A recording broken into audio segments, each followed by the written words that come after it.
Side వచ్చిన border అంటే లైస్ లాగా కట్ వర్క్ వచ్చింది మాత్రం తీసి సపరేట్ చేసేసాం అండ్ 4 మీటర్స్ సాటిన్ తీసేసుకున్నాం.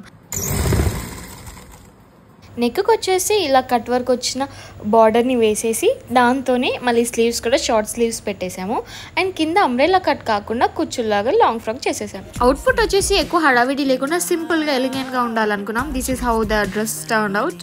But and here comes the most beautiful part. So నేను ఈ గ్రీన్ కలర్ ఫ్రాక్కి ఆపోజిట్ కలర్లో తీసుకోవాలనుకున్నాను. కొంచెం కట్ వర్క్ లాగా డిజైన్ లాగా వచ్చింది బార్డర్లో. సో చాలా స్టైల్స్ ట్రై చేశాను కానీ ఎలా బాగుంటుందో నాకు తెలీదు. అక్క ఎలా స్టైల్ చేస్తుందో చూసేద్దాం.